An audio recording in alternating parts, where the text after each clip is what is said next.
성인들이 사용하는 단어가 약 3만 단어가 된다고 그래요. 우리가 평생을 살면서 성인들이 대부분 사용하는 단어가 3만 개의 단어를 가지고 의사소통을 하면서 삽니다. 그 가운데서 사람의 마음을 가장 즐겁게 하고 따뜻하게 하는 단어가 감사합니다라는 단어랍니다. 그런데 그 감사합니다라는 단어는 사람만 기쁘시게 하는 것이 아니고 하나님의 마음도 기쁘게 해 드리는 겁니다. 그래서 성경에 보면 감사하라는 말씀이 약 200여 회 기록이 되어 있습니다. 우리는 하나님이 창조하신 것을 먹고 마시고 누리며 삽니다. 어느 것 하나 하나님이 창조하지 않은 것이 없고 하나님이 주시지 않은 것이 없습니다. 호흡하며 사는 인간은 누구를 막론하고 하나님의 은혜로 살아가고 있습니다. 다만 그것을 인지하는 사람이 있고 인지하지 않고 의도적으로 부정하고 사는 사람이 있을 뿐입니다. 성경은 모든 호흡이 있는 인간은 하나님을 찬송하며 살아야 된다고 시편 150편 6절에 호흡이 있는 자마다 살아있는 자마다 생명이 있는 자마다 숨쉬는 자마다 하나님을 찬송하라고 말씀하고 있고 그렇게 사는 것이 정상이고 마땅하다고 말씀하고 있습니다. 하나님께서 지금이라도 이 지구상 대기권에 가두어 놓은 산소나 공기를 10분만 거둔다고 생각을 하십시오. 이 지구상에 하나님이 대기권 속에 공기와 산소를 묶어 놓았습니다. 저 끝까지 대기권 바깥까지 있는 게 아닙니다. 어느 정도 울타리를 쳐놓았어요. 그것이 싹 빠져나가서 10분만 외출했다 온다. 이 세상에 생존할 인간은 하나도 없을 거예요. 하나님이 베푸신 은혜에 사실은 그리스도인이나 불신자나 하나님이 은혜를 안다면 감사하지 않을 수가 없는 것입니다. 정말 귀한 것들은 또 값없이 주셨습니다. 공기도 물도 할렐루야 산천초목도 우리에게 값없이 무료로 주신 것입니다.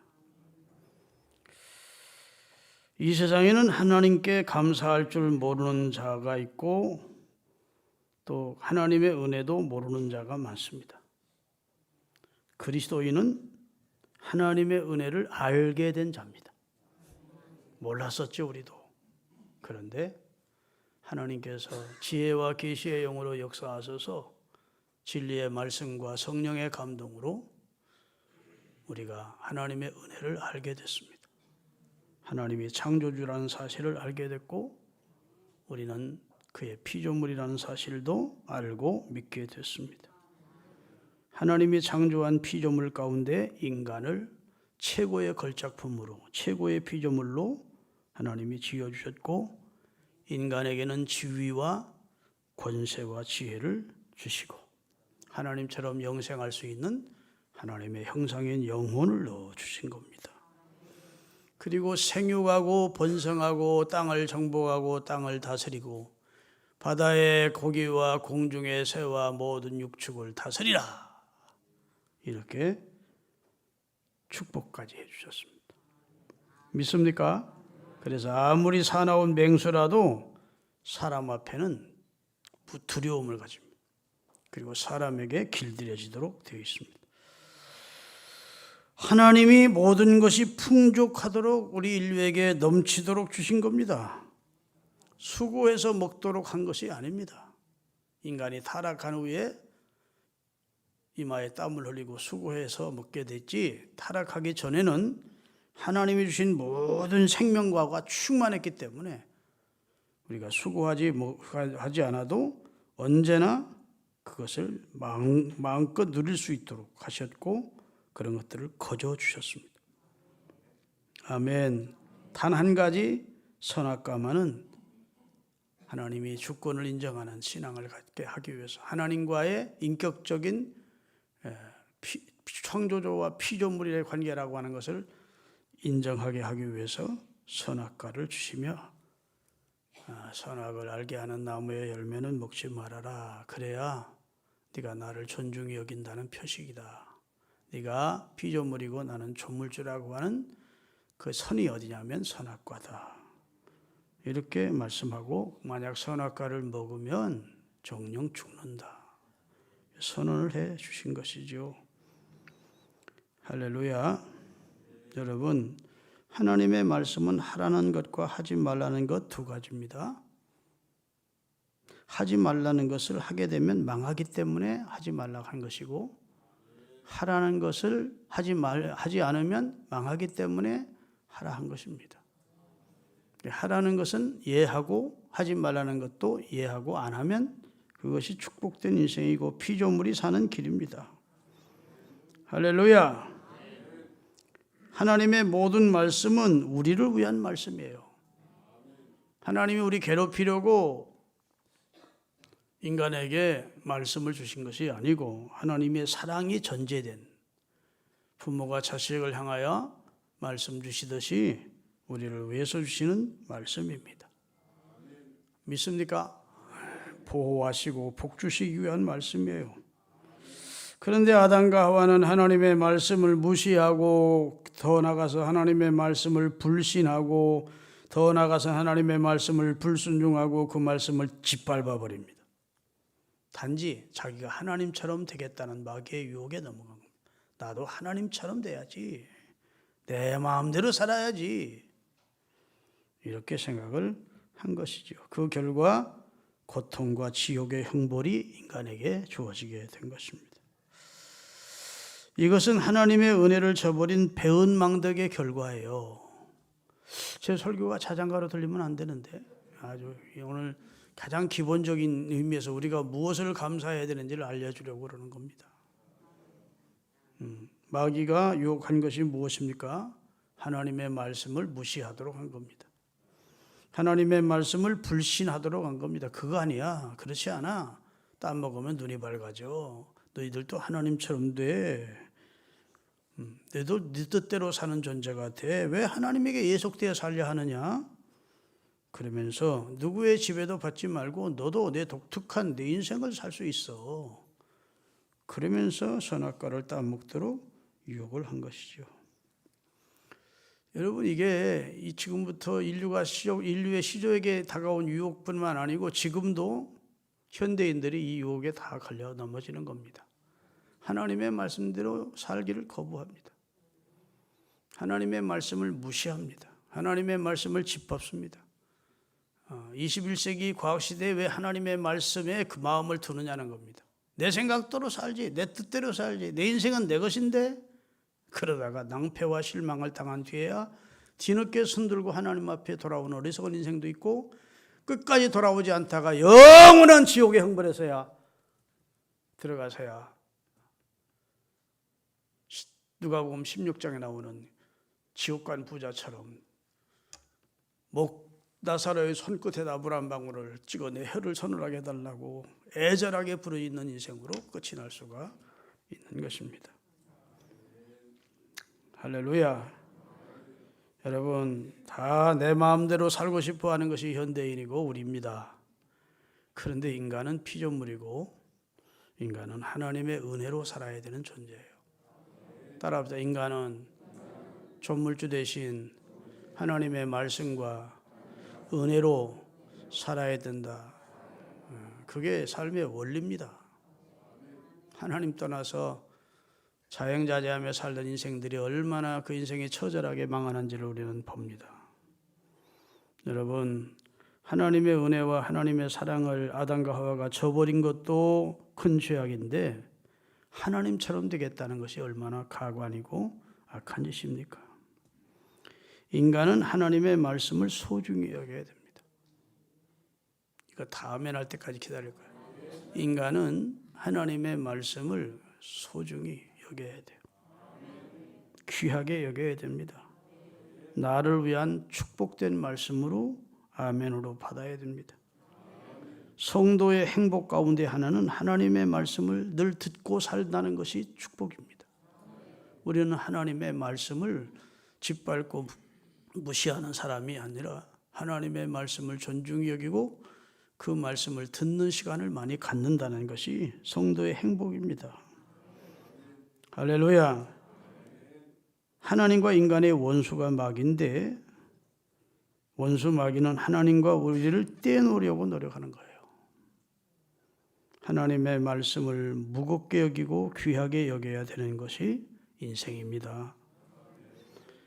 하나님은 하나님의 말씀을 존중히 여기는 자를 존중히 여겨주겠다 하셨고 하나님의 말씀을 경홀히 여기는 자를 내가 경멸하겠다고 말씀하고 있습니다.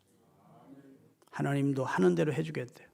나를 존중히 여기고 내 말을 존중히 여기면 나도 너를 존중히 여겨줄 것이고 내 말을 경홀히 여기고 내 말을 짓밟으면 나도 너희를 경멸히 여기겠다고 사무엘상 2장에 말씀을 하고 있습니다. 하나님의 말씀 중심으로 사는 사람이 하나님의 은혜를 입어 존귀하게 되는 겁니다. 쏟지 마시기를 바랍니다. 마귀에게. 하나님의 말씀을 가볍게 여기지 말아야 됩니다. 하나님의 말씀을 소중히 여기십시오. 무겁게 들어야 됩니다. 우리의 생사화복을 주관하시는 길을 알려주시는 진리를 우리 가운데를 알려주시는 지혜의 말씀인 하나님의 말씀을 소중히 여겨야 돼요. 아담과 하와가 하나님의 말씀을 가볍게 여기고 하나님 주신 은혜와 사랑을 망각하고 하나님의 은혜를 잊어버렸을 때 결국은 신락원하게 됐고 에덴에서 쫓겨나게 된 것 아닙니까? 범죄한 인간을 하나님은 그런데 포기하지 않으셨다는 게 고마우신 우리 하나님이십니다. 나 같으면 고개 돌려버렸을 텐데 하나님은 범죄한 우리에게 다시 기회를 주십니다. 왜냐하면 하나님은 자식을 포기할 수 없듯 당신의 형상을 담아 지은 인간이 범죄해도 아주 버릴 수가 없어서 다시 회생의 길을 열어주신 것이죠. 믿습니까? 그래서 하나님이 길을 내신 것입니다. 구원의 길을 내신 거예요. 그리고 그 예수님은 내가 곧 길이고 진리고 생명이니 나를 통해서는 이 아버지께로 와야 된다. 이렇게 말씀해 주셨습니다. 여러분, 기독교에서는 구원이라는 말을 많이 사용합니다. 구원. 주 예수를 믿어라. 그리하면 너와 네 집이 구원을 얻으리라 그러죠. 근데 구원이라는 말과 더불어 구속이라는 말을 많이 씁니다. 구속. 근데 구원과 구속은 같은 말이 아닙니다. 구원이라고 하는 것은 물에 빠진 사람, 자기 힘으로는 도저히 나올 수 없는 사람, 곧 죽어가는 사람을 건져내는 것, 그건 구원해 주는 겁니다. 늪에 빠졌는데, 어머나 함정에 빠졌는데 자기 힘으로는 절대 나올 수 없어. 거기서 죽게 생겼는데 어떤 사람이 지나가다가 줄을 내려서 그 사람을 건져내 주었다, 구원해 준 겁니다. 그렇죠? 네, 구원해 준 거 고마운 일이죠, 구원이. 그런데 구원해 주는 것은 값을 치른 것은 아닙니다. 그냥 수고를 한 것입니다. 이해되십니까? 그 사람의 값을 치르고 살려낸 게 아니라고요. 수고해서 불쌍히 해서 그냥 도와준 것입니다. 건져내 준 겁니다. 그런데 구속이라고 하는 것은 값을 치른 겁니다. 값을. 마치 노예로 팔려가는 노예를 값을 대신 치러주고 그 노예를 사서 자유를 주는 것과 같습니다. 성경은 죄의 싹은 사망이라고 선언했습니다. 죄가 인간에게 있습니다. 그 죄값을 대신 치루어 줄 사람이 필요한 겁니다. 그래서 예수 그리스도를 하나님이 이 세상에 보내신 것이죠. 아멘. 마태복음 20장 28절을 보겠습니다. 인자가 온 것은 섬김을 받으려 함이 아니라 도리어 섬기려 하고 자기 목숨을 많은 사람의 대속물, 대신 속량해 주는 겁니다. 대신 갚아주는 겁니다. 그걸 대속이라고 그러고 그런 행위를 크게는 구속이라고 그러는 겁니다.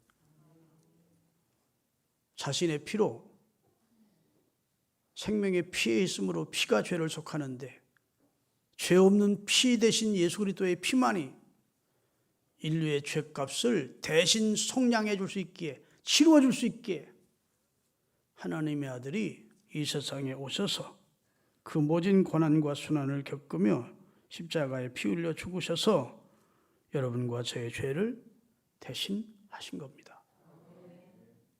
아멘. 이 큰 사랑을 알아야 돼요. 그가 찔림은 우리 허물 때문이고 그가 상함은 우리 죄악 때문입니다. 그가 채찍에 맞음으로 우리는 나음을 얻고 그가 하나님께 매를 맞음으로 우리가 구원을 얻게 된 것이에요. 다시 말해서 하나님이 그 죄 없으신 그 아들을 대신 값주고 우리가 구원을 얻은 거라고요. 우리가 그런 은혜를 입을 만한 가치가 있는 존재였느냐? 아니라는 거예요. 배신자라는 거예요. 하나님 볼 때는 멸망받아 마땅한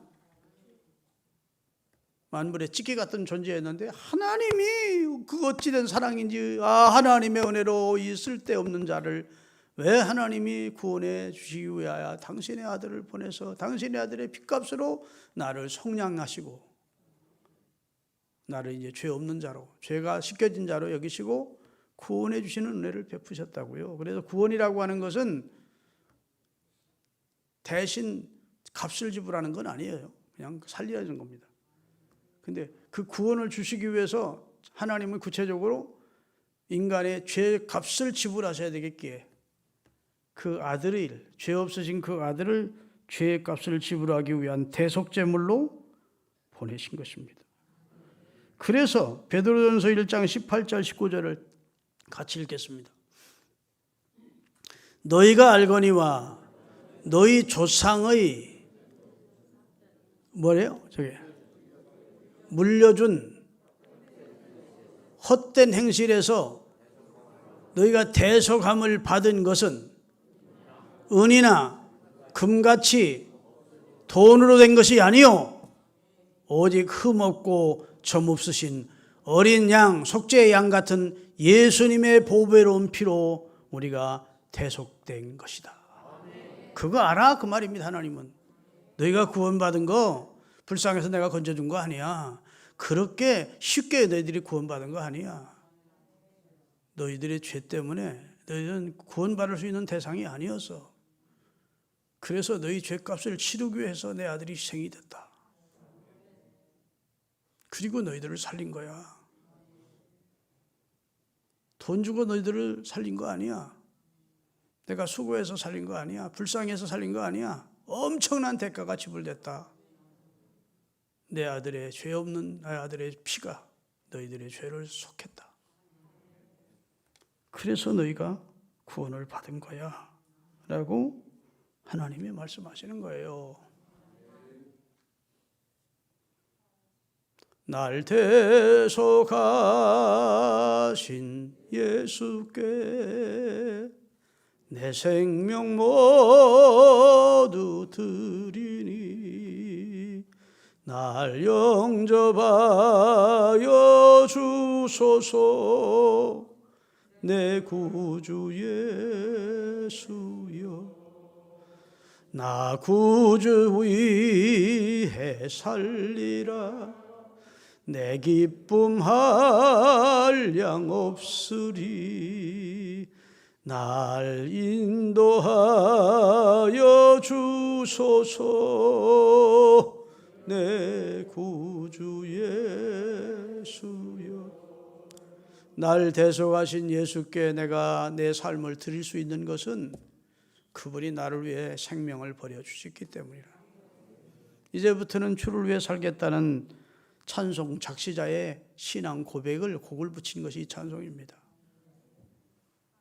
여러분, 우리가 구원 얻은 것은 은이나 금 같은 것으로 구원 얻은 것이 아니고 하나님이 그 아들의 희생을 통해서 여러분과 저를 구원해 주시고 나서 뭘 요구하시느냐?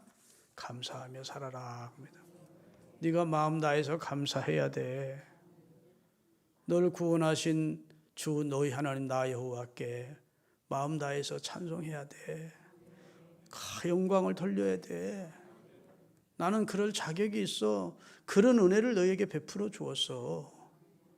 천지와 만물을 창조해서 너희 살 수 있도록 해주었어. 조물주야. 범죄한 너희를 내 아들의 생명으로 대속해 주었어. 그리고 너희에게 성령의 인침을 주었어. 그리고 때마다 일마다 너를 지금 돕고 있어. 너 감사 잊어버리면 안 돼. 그 말이야. 오늘 본문 22절에 감사를 잊어버린 너여, 내가 너를 찢어려 버리겠다. 이를 생각하래. 22절 다시 보겠습니다. 본문. 굉장히 중요한 경고입니다. 하나님을 잊어버린 너희여. 하나님을 잊어버렸다는 말은 하나님의 은혜를 잊어버린 너희를 말합니다. 하나님께 마땅히 감사해야 되며 감사하며 살아야 될 너희가 감사를 잊어버린 너희여, 그 말입니다. 하나님의 은혜를 잊고 사는 너희여, 이제 이를 생각해라. 좀 철 좀 들으라, 그 말이죠. 좀 네가 받은 은혜가 얼마나 큰 은혜인지 한번 생각해봐라. 이제 이를 생각하라. 그렇지 않고 계속 내 은혜를 잊으면, 망령되게 갈면, 하나님의 이름을 짓밟으며 살면 내가 너를 찢어버리겠다는, 맹수가 먹이를 찢듯이 내가 너를 찢어버리겠다. 경고입니다. 하나님과 우리 사이에 맺어진 계약서를 찢어버리겠다는 겁니다. 이스라엘과 하나님이 맺은 계약을 찢어버리겠다는 겁니다. 여러분, 이스라엘이 하나님의 은혜를 입었었습니다. 그래서 10가지 재앙으로 이스라엘은 자기들의 창과 칼로 싸운 적 없이 거저 구원을 얻었습니다. 홍해를 건너서 구원을 노래하고 찬송했습니다. 먹을 것 주시니까 너무 감사했습니다. 마실 물을 주셔서 감사했습니다. 그런데 그 일상이 늘 그런 일상이 계속되다 보니까 당연한 것으로, 마땅한 것으로 여기면서 그때부터 하나님께 감사를 잊어버린 겁니다. 그리고 교회만 있으면 원망합니다. 하나님을 등져버립니다. 모세를 원망하고 하나님을 원망하고 과거에 하나님께로부터 받은 은혜는 까맣게 잊어버리고 하나님이 결국은 찢어버리십니다. 그래서 이스라엘이 가나안에 들어갈 수 없었어요. 40년을 하나님이 거기서 찢어서 원망하던 백성을 거기서 장사 지낸 후에 그 후세대만 데리고 들어가도록 섭리하시는 거예요. 이스라엘이 가나안 땅에 들어간 후에도 하나님이 염려스러워서 계속해서 선지자를 보내 말씀을 주십니다. 하나님의 구원의 은혜를 잊지 말라고, 하나님이 너희도 함께 하신 은혜를 잊지 말라고, 너에게 전쟁의 승리를 주신 하나님의 은혜를 잊지 말라고, 하나님의 공급하심을 잊지 말라고 계속해서 말씀을 주시는데 이스라엘은 하나님을 저버리고 짓밟고 우상을 섬기고, 그러니까 하나님이 결국 바벨론이라는 나라를 통해서 이스라엘을 아수르라는 나라를 통해서 찢어버리십니다. 물론 나중에 다 회복시키지만 하나님의 진노가 나타나는 거예요. 대한민국도 우리 힘으로 독립된 거 아닙니다. 우리 힘으로 대박낸 게 아니라고요. 하나님이 외국의 힘을 빌려서 우리가 독립되고, 근데 독립운동한 분들이 다 귀한 분들이지만 그분들의 힘으로는 대일본 제국을 이길 수가 없었어요. 게임도 안 됐다고. 어쩌다 한번 김자진 장군이 승리한 거, 대단한 영웅적인 청산리 전투를 하지만 백전백패했었다고요. 우리 힘으로는 절대 일본을 위해서 우리가 해방될 수 있는 힘이 없었어요. 그런데 하나님께서 세계 열강들을 통해서 우리에게 해방을 주셨습니다. 그리고 나서 얼마나 싸우는지 남북 과부가 죽이고, 여러분 그 45년서부터 50년까지는 수많은 사람들이 죽임을 당했습니다. 좌가 죽이고 우가 죽이고, 하나님의 교회도 정신을 못 차리고 신사참배를 가결했던 교회가 하나님 앞에 회개하지도 않고 또 무슨 교권 싸움 하고 그러니까 하나님이 유교란을 만나게 해서 진짜 우리가 절망적인 상황이었지 않습니까? 그런데 한국교회 목사님들이 대구와 부산에 모여서 하나님 잘못했습니다, 집회하면서 하나님의 앞에 매달렸더니 하나님이 유엔을 통해서 참전시켜 이제는 대한민국이 세계 열여강 가운데 10위의 나라로 만들어주셨습니다. 나는 우리나라 사람들이 하나님을 잊을까 두렵습니다. 한국교회가 하나님을 잊어버리고 헛된 망령된 교만과 불신을 가지고, 불신자들이야 하나님 잊어버린다 할지라도 그건 탓할 게 못 돼. 그 사람은 하나님 모르니까. 그러나 한국교회와 성도들은 하나님을 잊으면 안 돼요. 하나님께 감사해야 돼요. 우리가 대한민국의 파수꾼이 돼야 돼요.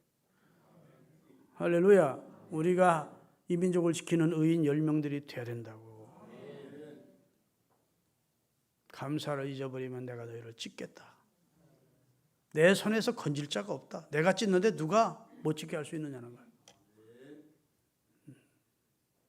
사랑하는 여러분, 우리 감사하며 사십시다. 할렐루야. 이 세상의 죄와 저주와 지옥의 형벌에서 구원받은 사람은 그리스도인밖에 없습니다.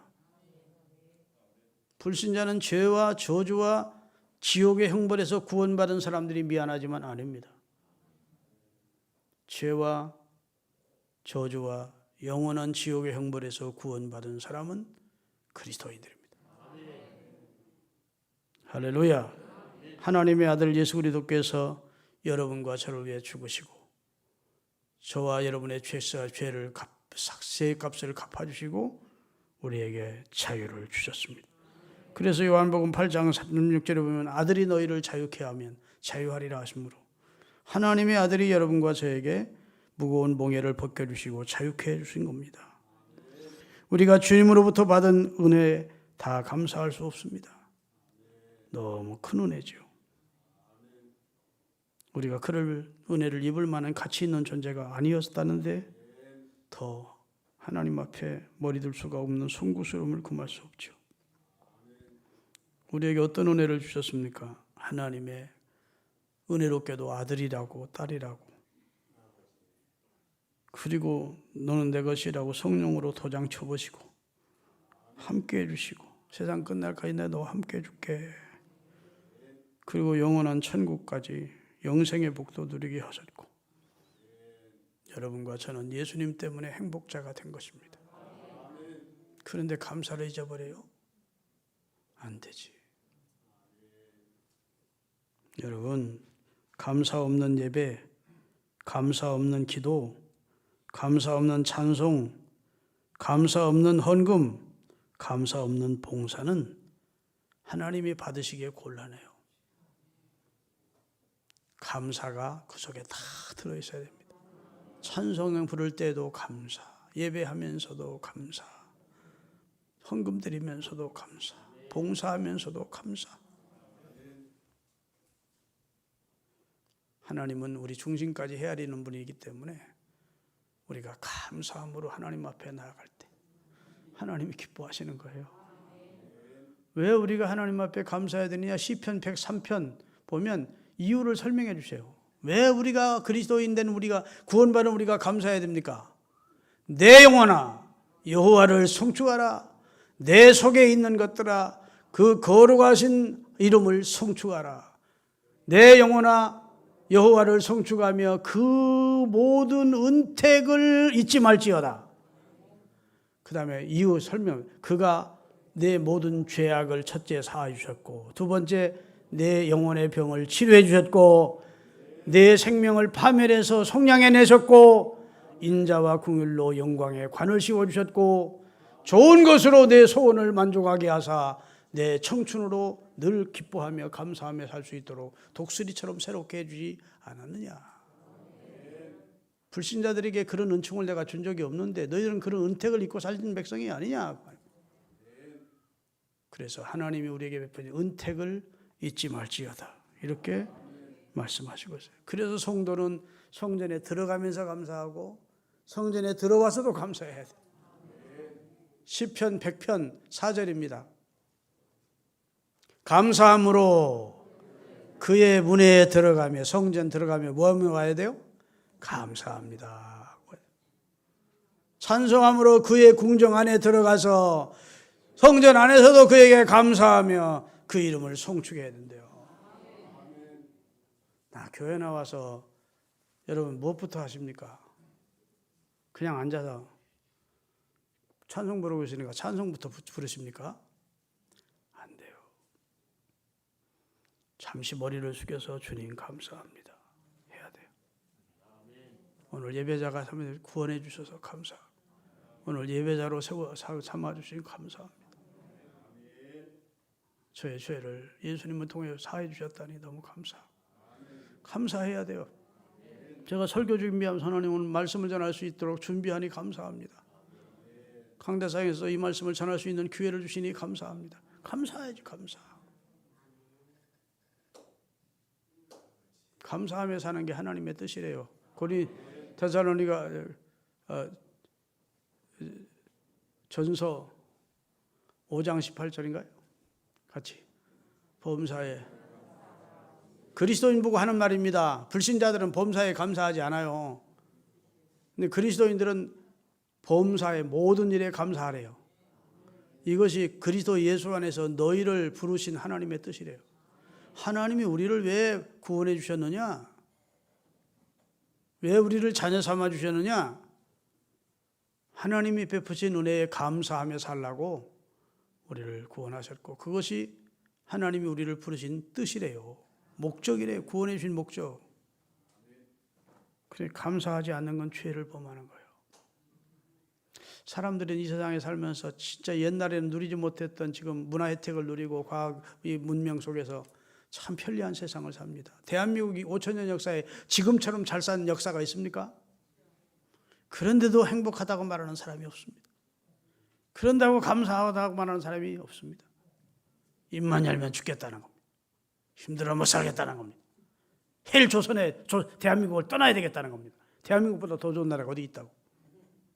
이렇게 치안이 안정되어 있고 이렇게 여러 모양으로 이 나라가 진짜 복받은 나라예요. 그런데 입만 열면 하나님 주신 복을 짓밟는 그런 말을 막 내뱉어. 그러니까 예수 믿는 사람도 따라서 그런 얘기를 해. 안 됩니다. 회개하셔야 돼요. 믿습니까? 범사에 감사해야 돼요. 우리의 감사 조건이 얼마나 많습니까? 이런 좋은 나라에 살면서 행복합니다, 감사합니다는 말을 안 하고 입만 열면 죽겠다고, 못 살겠다고, 힘들어도. 따라합시다. 감사하다고 할 때 행복해지는 것이고, 행복해져서 감사하다고 하면 그럴 날이 없어요. 감사하며 살면 행복이 오는 겁니다. 그런데 우리는 행복해진 다음에 감사하겠다고 생각하니까 감사할 기회가 없는 거예요. 감사로 제사를 드리는 자가 나를 영화롭게 하나니. 오늘 본문 23절에 그 감사의 행위를 제대로 하는 자에게 내가 구원의 은혜를 베풀어. 여기서 구원이라는 건 지옥 갈 영혼을 천국으로 가는 구원만 말하는 게 아니고, 가난에서 구원해 줄 것이고, 부유함으로 질병에서 구원해 줄 것이고, 무지에서 구원해 줄 것이고, 할렐루야! 모든 방면의 구원을 경험하게 될 거다. 누구를 향해 감사하면? 감사로 제사를 드리는 자, 감사로 예배하는 자, 감사하며 사는 자에게 내가 은혜를 베풀어. 그 사람 통해서 영광을 받으시고, 그 감사의 행위를 제대로 하는 사람에게 하나님이 여러 모양의 구원의 은총을 베풀어 주시겠다.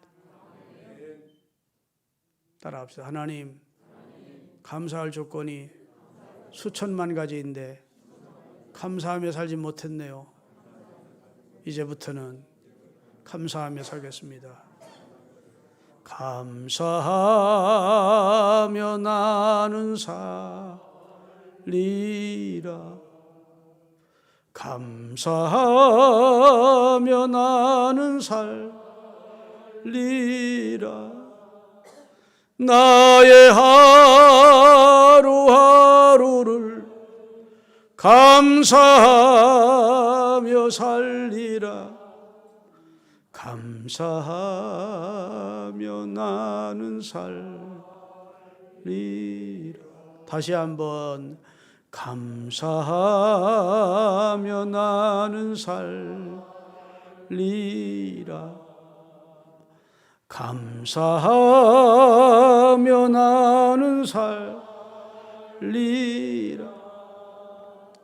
나의 하루하루를 감사하며 살리라. 감사하며 나는 살리라.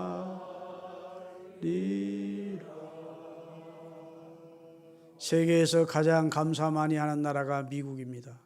기회만 있으면 땡큐를 입에 달고 살고, 가장 미국의 큰 명절은 땡스기빙 데이라고 하는 추수감사절이 다 쉬는 겁니다. 학교까지도. 그리고 하나님 앞에 나가 감사하는 것. 아멘. 감사하며 사는 민족이 하나님의 은혜를 입습니다. 감사하는 가정이 하나님의 은혜를 입습니다. 감사하는 교회가 은혜로운 교회이고 그 교회에 하나님이 복을 주십니다. 우리 감사하며 사십시다. 감사가 그동안 감사하지 못했던 거 하나님 앞에 죄송해 하시면서 이제부터는 창조주 하나님께, 구원해 주신 하나님께, 나를 자녀 삼아 주신 하나님께, 내 삶을 돌보시는 하나님께 감사의 인색하지 마시기를 주의 이름으로 축원합니다. 기도하겠습니다. 거룩하신 하나님,